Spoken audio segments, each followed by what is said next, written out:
Buenas noches y bienvenidos a Conclusiones. Hoy Fernando del Rincón tiene el día libre. Soy Guillermo Arduino desde el estudio 6 en la torre sur del CNN Center en Atlanta. Dos temas de gran relevancia dominan la agenda de este programa. El presidente Joe Biden dedicó a Andrés Manuel López Obrador su segunda reunión virtual como un líder extranjero. Hoy analizamos los temas que se pusieron sobre la mesa en esa reunión, que van desde los lazos económicos bilaterales a la inmigración o la seguridad. Y también hablamos del regreso del expresidente Donald Trump al foco público. Su discurso recordó mucho al Trump de hace 4 años y entre mentiras gastadas y provocaciones, una nueva fecha preocupa en Washington. Escuchen bien, el 4 de marzo, el día en que los seguidores de QAnon creen que Trump volverá a tomar posesión. Las fuerzas del orden ya se preparan para enfrentar posibles disturbios. Comencemos.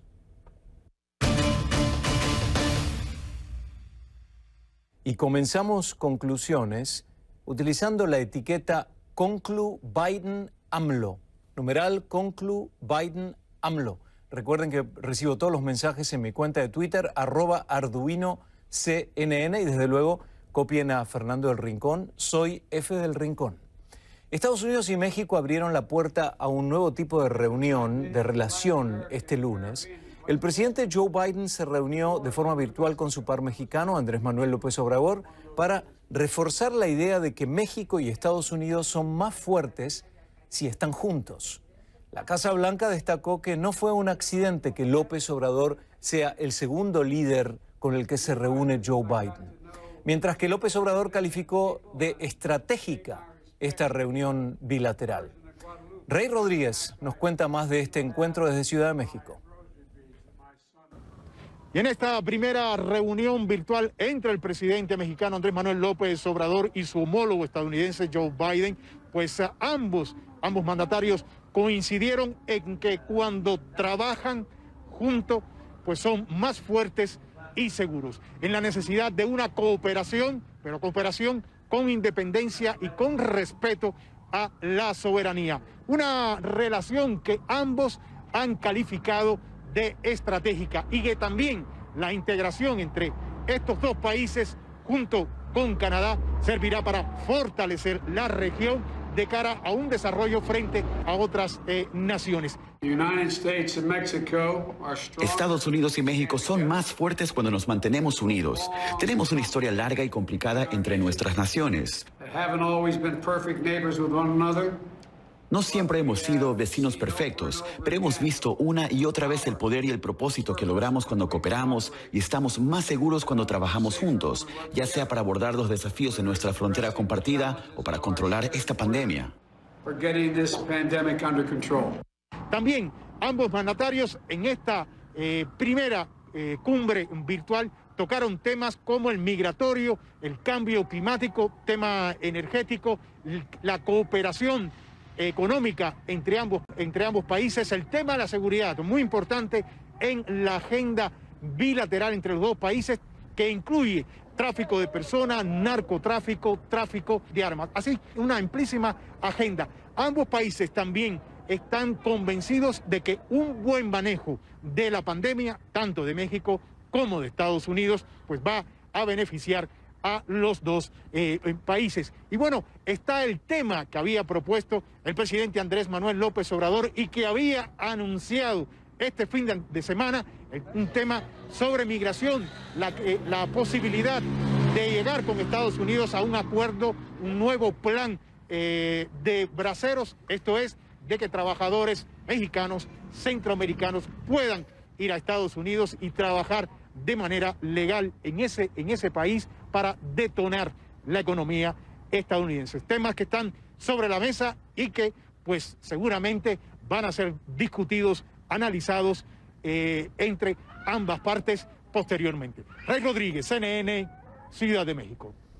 La inmigración y la situación en la frontera dominó la reunión de Trump y de la reunión entre AMLO y Biden. La Casa Blanca trata de revertir las políticas de línea dura de Donald Trump, lo que no deja de ser un enorme desafío. Este gobierno espera reunificar a las familias separadas en el marco de la política de tolerancia cero, y esa reunificación podría darse tanto en el suelo estadounidense como en los países de origen de los migrantes, según Alejandro Mayorkas, el nuevo secretario de Seguridad Nacional. La idea es darles a los migrantes la posibilidad de que elijan si optan por Estados Unidos o que puedan quedarse legalmente en el país o no. Según Mayorkas, el gobierno de Trump desmanteló por completo el sistema inmigratorio, por lo que tomará algún tiempo reconstituirlo. Sistemas enteros no se reconstruyen en un día o en pocas semanas. Para decirlo de manera concisa, la administración anterior deshizo nuestro sistema de inmigración completamente. Cuando empecé hace 27 días, me enteré de que no teníamos la infraestructura disponible. No estábamos dotados para administrar la ley humanitaria que el Congreso pasó hace años. No tenemos las políticas de personal, procedimientos o entrenamiento para esas leyes. Francamente, el sistema completo estaba eviscerado. Además, ellos quitaron el programa de menores para Centroamérica que permitía que los niños accedieran a leyes de protección sin tener que tomar ese camino peligroso.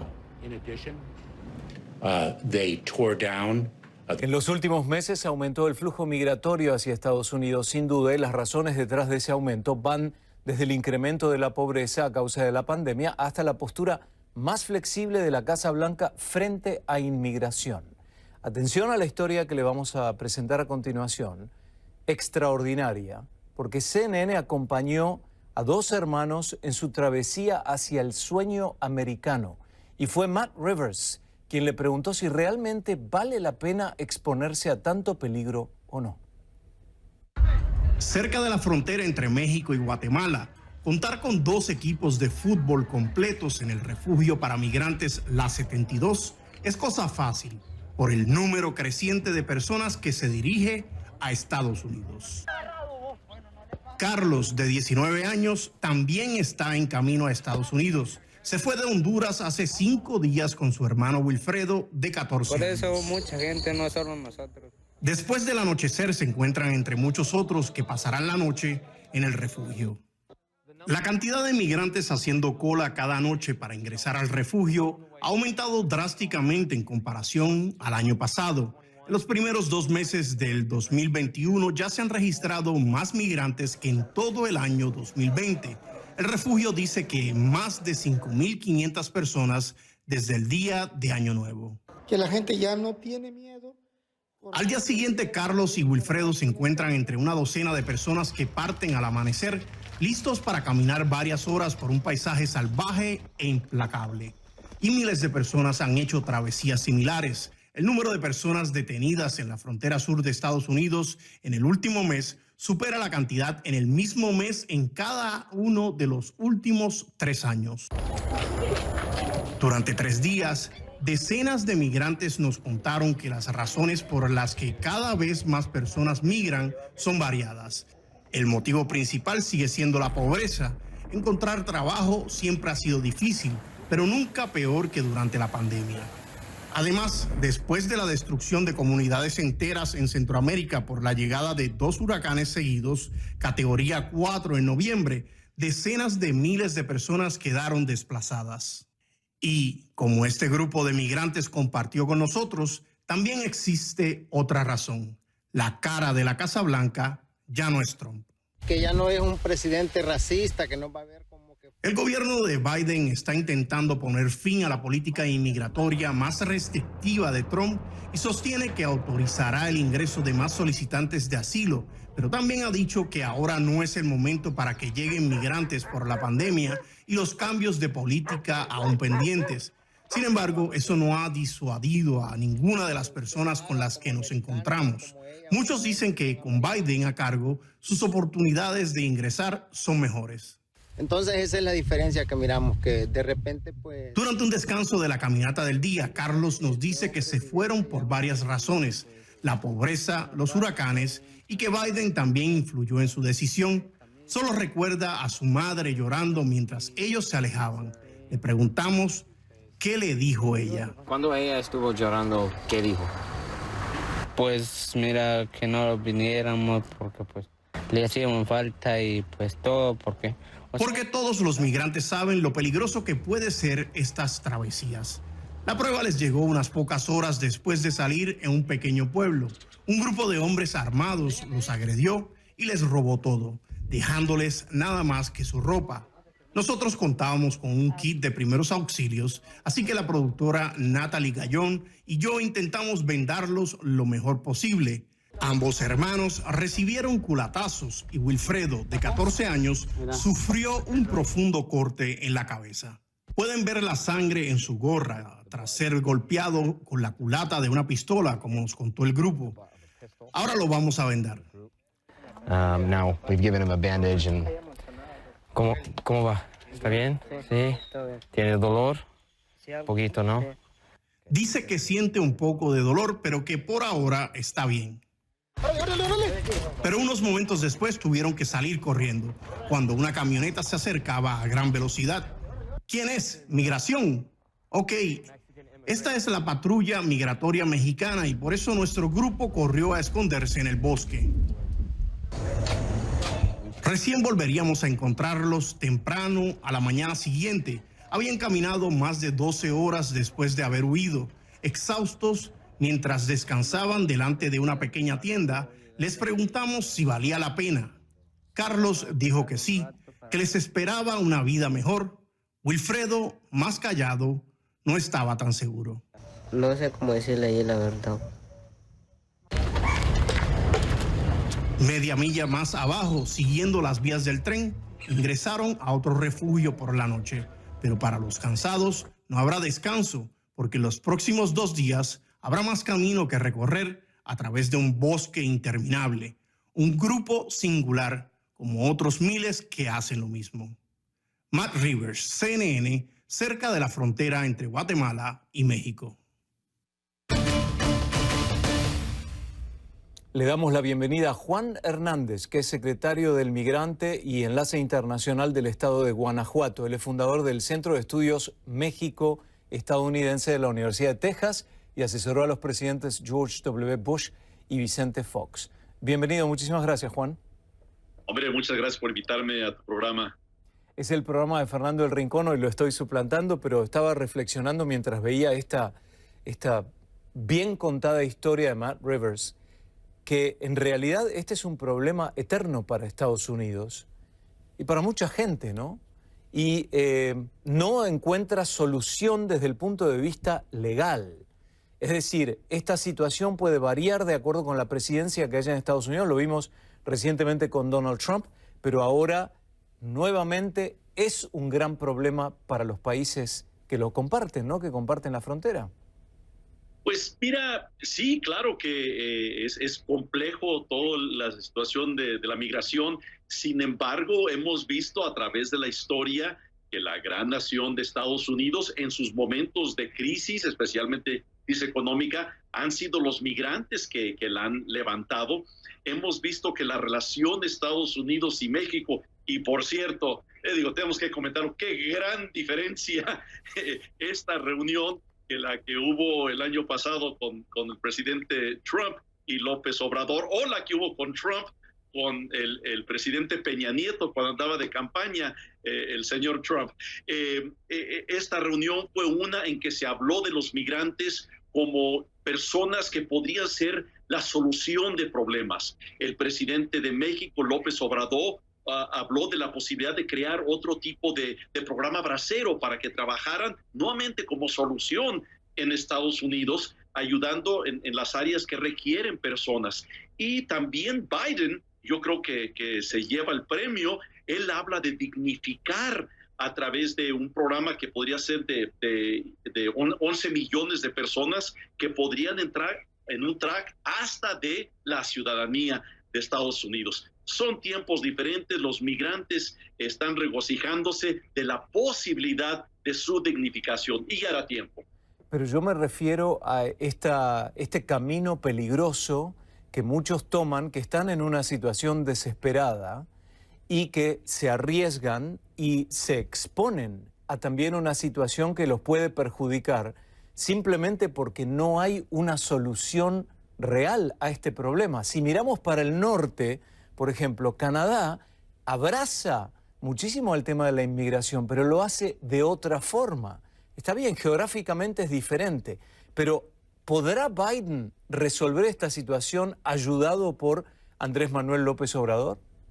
Mira, yo soy de los que creo que sí. O sea, pienso que el ver el fenómeno migratorio solo con problema, yo pienso que es una equivocación. En el mundo entero, mencionaba hace un momento Estados Unidos, la migración puede ser de verdad una solución a muchos de los problemas. Y sabes que cuando hubo, por ejemplo, las grandes caravanas ya hace más de un año, que fueron gigantescas e inesperadas para un estado como Guanajuato, donde me encuentro ahora, en el centro de México, donde pasa la carretera 57, que es la 3535 en Estados Unidos y da hasta Canadá. Por aquí pasaron esas caravanas y el pueblo de Guanajuato, e inclusive el gobernador Diego Sinue, un joven de 40 años, gobernador de Guanajuato, nos dijo: hay que dignificar a esta gente. Ellos, porque nosotros vamos a estar pidiendo, insistiendo que traten bien a nuestros mexicanos, nuestros guanajuatenses, Estados Unidos, hay que tratarlos con todos los derechos humanos. Y como que esa manera de ver a los migrantes, a estos que venían en las caravanas, se empezó a difundir, y el pueblo mismo de Guanajuato salía a llevarles algo de comida, algo de agua. Yo creo que esta actitud de los dos presidentes nos va a ayudar muchísimo a que sí encontremos soluciones y dignifiquemos a esta gente, los de Centroamérica, los de México y aquellos en Estados Unidos, de las familias divididas, que ha prometido Biden que los va a reunificar. Y de eso vamos a seguir hablando en un par de minutos. Vamos a continuar con Juan Hernández después de la pausa. Y también, ¿qué va a pasar el 4 de marzo? El día en que los seguidores de QAnon creen que Trump volverá a tomar posesión. Las fuerzas del orden ya se preparan para enfrentar posibles disturbios.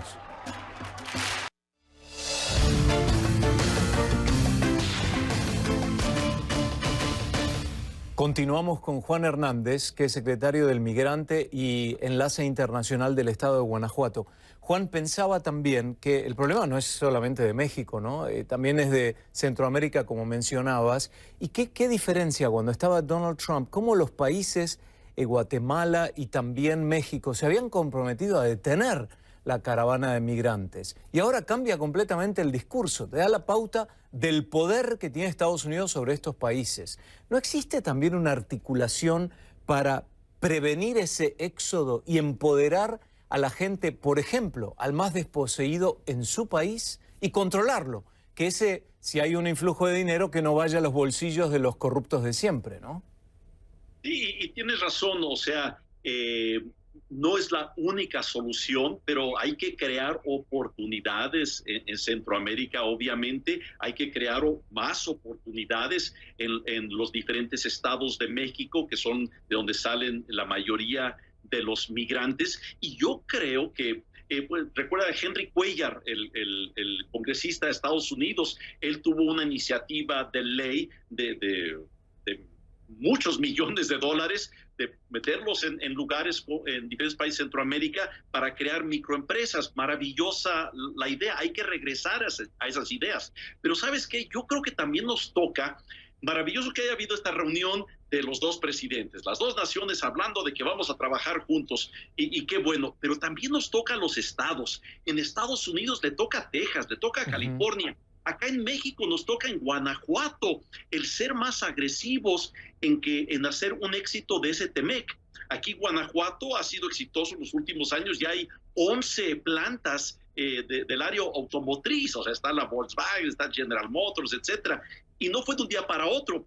Pero fíjate, inclusive durante la pandemia, el año 2020, en Guanajuato no se tuvo la economía, muchos problemas, pero empezamos a exportar más productos agrícolas que antes. Hay unos estudios que dicen que a lo mejor fue hasta el 13% de aumento, porque Estados Unidos necesitaba de esos productos.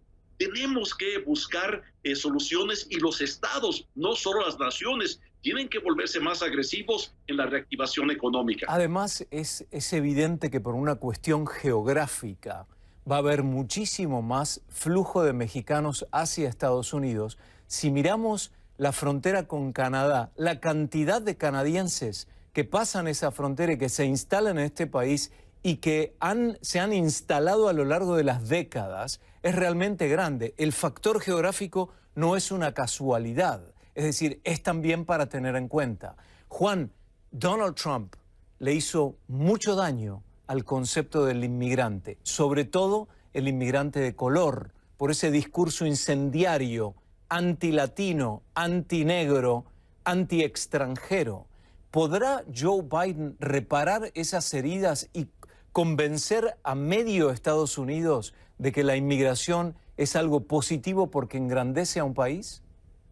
Mira, ahora ya no hablando como el secretario migrante, sino como Juan Hernández, sí, fue desde su campaña, el candidato Trump utilizó un lenguaje de odio, encontró un enemigo desde su punto de vista y de un porcentaje de la nación de Estados Unidos lo aceptó. Dijo, sí, los illegals, ¿verdad? Los ilegales, los migrantes son la causa de los problemas de esta nación. Vamos a construir ese muro, y convenció a un grupo grande de la nación americana, desgraciadamente. Tú sabes que mi mamá es de Estados Unidos, mi papá de México, amo las dos naciones, pero muy difícil explicarle a mi México esa actitud de ese presidente Trump, ¿sí? Porque es una realidad que hubo un porcentaje de la nación que sí aceptó eso. Sin embargo, hoy vemos ya un retorno al centro. No vemos a un Biden de extrema izquierda, veremos en los próximos meses y años, y vemos una nación también ya cansada del odio, cansada de esa promoción de la violencia. Yo creo que vienen buenos tiempos para nuestros migrantes y para la relación de Estados Unidos-México. El optimismo de Juan Hernández, y también hay que recordar que todo líder populista siempre busca ese enemigo, ¿no? Siempre crea esas ideas de que hay alguien que te quiere dañar, y el único antídoto para todo eso es la excelencia por nuestra parte y la formación cultural, la formación académica. Juan Hernández, secretario del Migrante y enlace internacional del estado de Guanajuato, ahí lo ven, GTO, detrás de él, Guanajuato. Ocupa media pantalla, Juan, me parece excelente, muy estratégico de tu parte. Buenas noches. Gracias, Guillermo. Al regresar hablamos del retorno del expresidente Donald Trump al foco público. Su discurso recordó mucho al Trump de hace 4 años, y entre mentiras gastadas y provocaciones, una nueva fecha preocupa a Washington. El 4 de marzo, el día en que los seguidores de QAnon creen que Trump volverá a tomar posesión. Muchas vacunas funcionan inyectando una versión debilitada de un patógeno en el organismo, pero las vacunas de vectores virales, como la de Johnson & Johnson, funcionan diferente porque contienen una versión modificada de otro virus que se conoce como el vector y que suele ser menos dañino. Ese virus modificado usa la maquinaria celular para producir una porción inofensiva del virus que causa el COVID-19 y que se conoce como proteína Spike o espiga. Se considera a esa proteína una infección por el sistema inmunitario, por lo que se activa la producción de anticuerpos. Al final del proceso, el organismo aprende a cómo protegerse de una futura infección por coronavirus sin exponer al paciente a sufrir consecuencias graves de la enfermedad. Les pedimos que a partir de este momento nos acompañen utilizando la nueva etiqueta que es numeral #ConcluTrump. Recuerden que recibimos todos los comentarios. Uno es en mi cuenta de Twitter, @ArduinoCNN, y pueden copiar a Fernando del Rincón, que hoy tiene el día libre, @SoyFDelRincón. El expresidente Donald Trump reapareció este domingo en la conferencia de acción política conservadora en Orlando con el mismo estilo que lo ha caracterizado, con los mismos modos. Y además, sin remordimientos por el acto insurgente al Capitolio que él incitó el 6 de enero pasado. Trump pronunció para muchos un discurso de carácter autoritario que recordó sus orígenes en la política y en el que atacó peligrosamente, debemos decir, a los jueces de la Corte Suprema de Justicia de Estados Unidos. Desde su realidad evidentemente alternativa y sin cansancio, Donald Trump repitió falsamente que le robaron la elección y avisó al Partido Republicano que usará su control sobre las bases para influir el voto de cara a las elecciones de 2024, en las que insinuó que podría postularse. Sus palabras sugieren que la lucha para salvaguardar las instituciones democráticas de Estados Unidos y las elecciones libres no terminó con su salida de la Casa Blanca. Presumiblemente, en el periodo previo a las próximas elecciones presidenciales, sea necesario librar la misma batalla porque ni Trump ni sus seguidores dan por terminada esta andadura política. Muchos creen que Trump volverá y los más radicales incluso están convencidos de que lo hará mucho antes de lo que se podría esperar. En realidad, como ustedes saben, ellos acaban de perder la Casa Blanca, pero quién sabe, puede que incluso decida vencerlos por tercera vez.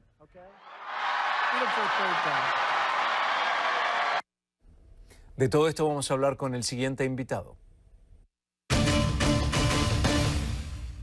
Le doy la bienvenida al estratega y analista político republicano Al Cárdenas, que fue el presidente de la Conferencia de Acción Política Conservadora desde 2011 hasta 2014. Al, buenas noches. ¿El Trump de 2016 es muy parecido al que vimos este fin de semana? Sí, no ha cambiado mucho, aunque las circunstancias sí han cambiado. Yo estuve 13 años de director de esta organización y lo presidí por 4 años. Y esta siempre fue desde la época de Ronald Reagan, la conferencia donde se reunían los más importantes valores intelectuales del movimiento conservador.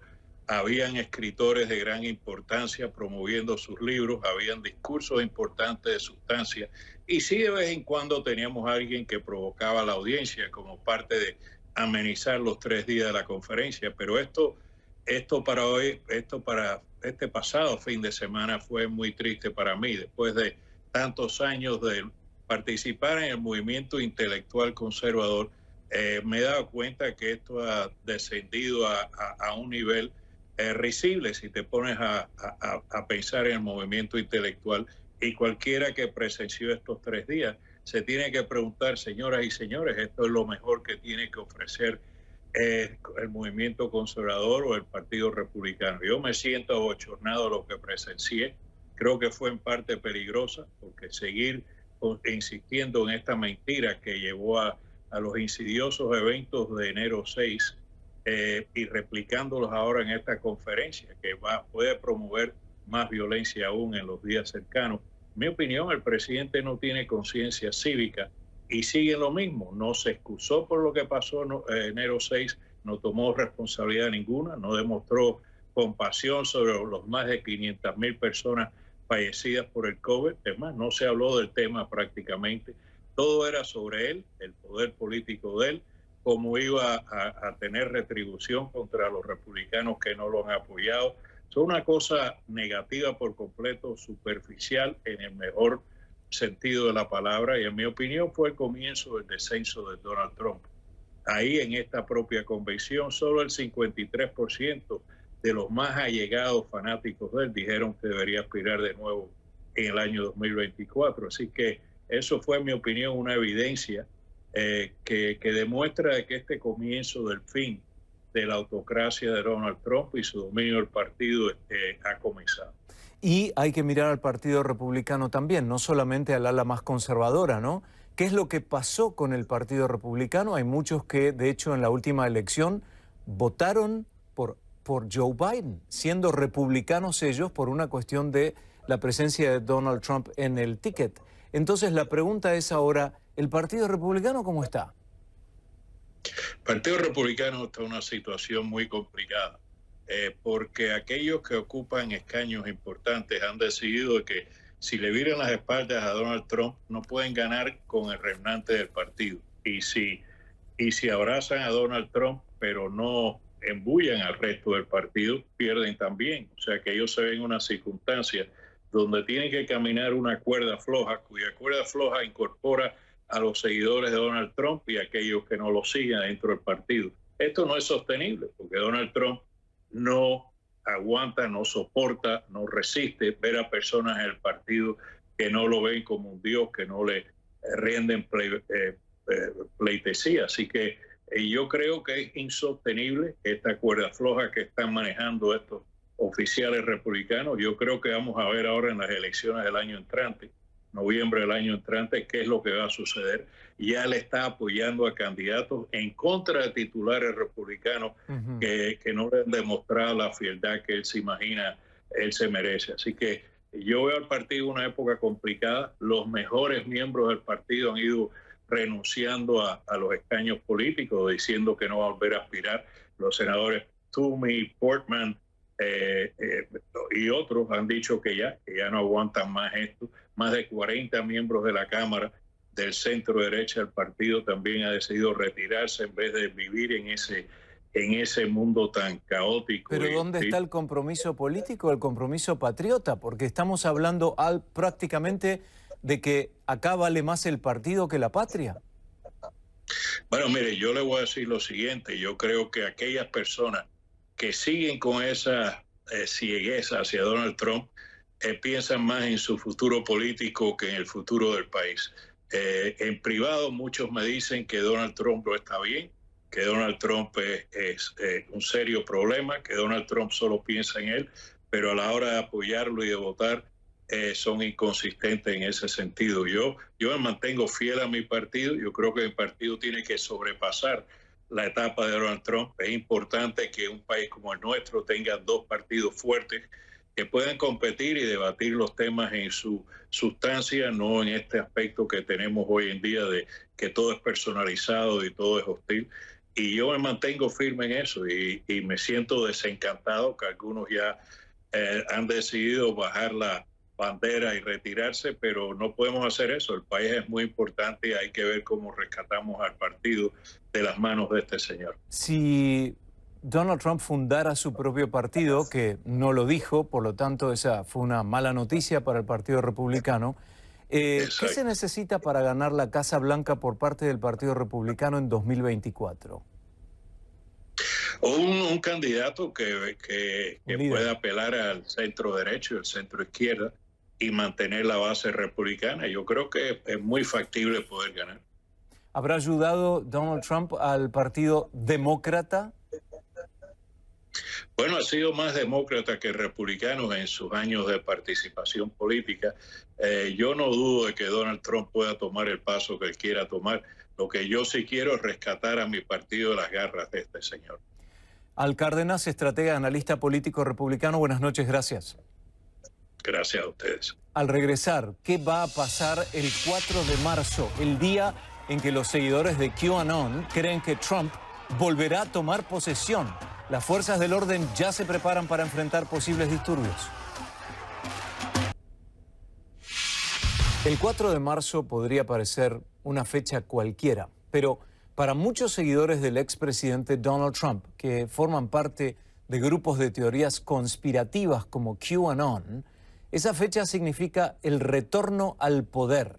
Y es que incapaces de aceptar el triunfo electoral de Joe Biden, estas personas han optado por creer que Donald Trump retomará el poder ese día, el 4 de marzo de 2021.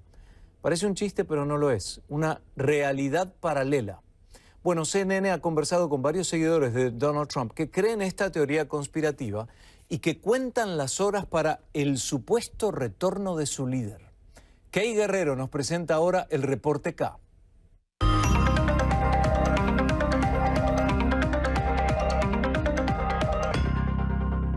Kay está cerquita, pero no al lado. ¿Cómo estás, Kay? Buenas noches. Hola, Guillermo, qué gusto saludarte. Mira, me encanta hablar de esto contigo porque tú sabes tanto de tecnología y lo conversaba hace un momento con el equipo de producción. Decía, qué difícil es pensar que en el siglo XXI hay teorías conspirativas como estas que puedan prosperar, ¿no?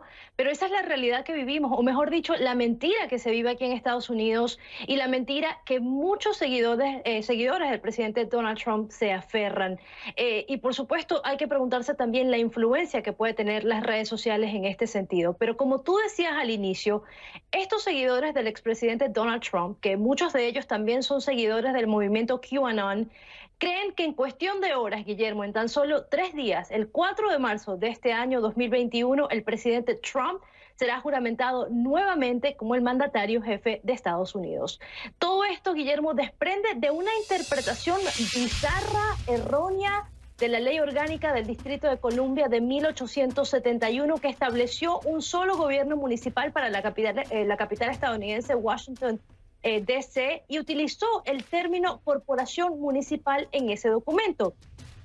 Todo esto dio paso para que algunos conspiradores digan desde entonces que todo el país, todo Estados Unidos es una corporación secreta, y de acuerdo con esa interpretación, todos los presidentes de Estados Unidos después de Ulysses Grant serían pues supuestamente ilegítimos.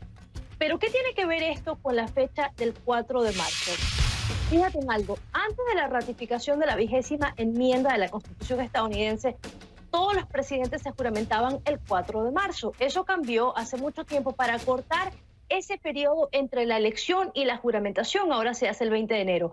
Pero los miembros de QAnon, Guillermo, dicen que esa es la fecha elegida, la fecha electa por el expresidente Donald Trump y por los supuestos patriotas que siguen estas creencias para juramentar a Donald Trump como presidente, que después de Ulysses Grant sería para ellos el presidente número 19 de Estados Unidos. Sé lo que estás pensando, a mí no me hace sentido, nada tiene sentido, pero hay gente que sí lo cree y que esperan esta fecha con emoción. Y la pregunta, Guillermo, es ¿qué va a pasar el 5 de marzo cuando se despierten, se vean al espejo y Joe Biden siga siendo el presidente? Escuchen. I hope that President Trump comes back as the 19th president of the United States under the 1776, and that he is inaugurated on March 4th. That is my hope for our future. You're going to feel foolish on March 5th when Biden's still president? Then Trump has a different plan in play. Everybody keeps saying Trump has a plan, he has a plan. When he lost the election, they said he has a plan. He's still going to say that. Trump didn't lose the election, sir. Guillermo, una de las teorías conspirativas de QAnon es que Donald Trump ganó las elecciones presidenciales de noviembre, tú lo sabes, decían que iba a ser juramentado el 20 de enero, eso no pasó, Biden ganó las elecciones y esta mentira pues fácilmente fue puesta al descubierto en las Cortes de Estados Unidos e incluso también en la Corte Suprema de cierta forma, ¿no? Pero todo esto hizo que muchas personas abandonaran el movimiento QAnon, se dieran cuenta que eran mentiras lo que estaban diciendo y ahora que están más lúcidos, muchas personas están admitiendo que las ideas que creían que eran parte de QAnon, pues simplemente eran una locura. Escucha. The person that I started talking to anyways that had initially got me into QAnon, he was like, you know, Joe Biden's not even real. Like, that's why he's wearing a mask all the time, because the fake face that he's wearing, the mouth doesn't move correctly when he talks. They also think that there's going to be this great financial reset, both in our country and around the world, where debts are just going to be forgiven, where if you have a mortgage, you don't owe on it anymore. It's just so ludicrous, you know, to put it bluntly. I mean, I still have family members that don't even believe that Joe Biden is president. Guillermo, allí lo tienes, es como vivir en el mundo de Alicia, en el País de las Maravillas, pero rápidamente te añado que sí hay preocupación en Washington, en la capital estadounidense, por lo que pueda pasar en cuestión de seguridad. Sabemos lo que pasó el 6 de enero en esta insurrección en el Capitolio, habrá que esperar a la fecha, pero lo que sí podemos adelantar es que el 4 de marzo Joe Biden seguirá siendo el presidente de Estados Unidos. Si fueran más inteligentes lo mantendrían en silencio y entre ellos, ¿no? Como para no alertar a las autoridades y sobre todo, Kay, me pregunto, a las instituciones. Porque este país justamente se sustenta por la independencia de las instituciones y se demostró el 20 de enero, ¿no? Bueno, Guillermo, pero te das cuenta que todo esto también es un negocio, ¿no? Porque al principio decían 20 de enero, ahora 4 de marzo, mañana pueden decir el 20 de marzo y mientras tanto se venden camisetas, botones y la gente le sigue donando al partido y tratando de volver a tener a Trump de alguna manera, ¿no? Como cabeza de la Casa Blanca y del Partido Republicano también. Para algunos un negocio, pero para muchos una realidad paralela. Kay Guerrero en vivo desde Atlanta, un gusto nuevamente. Igualmente, Guillermo. Saben que una misteriosa obra de arte apareció en los muros de una cárcel británica y eso desató especulaciones sobre su autor. La pintura representa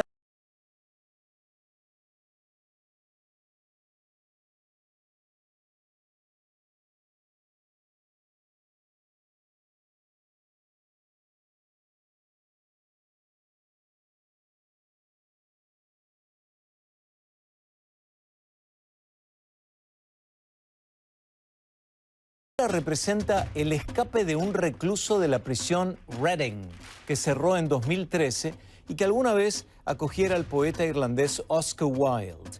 Muchos no han tardado en asegurar que se trata de otra de las obras del artista callejero más escurridizo de todos los tiempos, Banksy, y señalan que la imagen probablemente represente a Wilde escapándose gracias a las hojas de su máquina de escribir.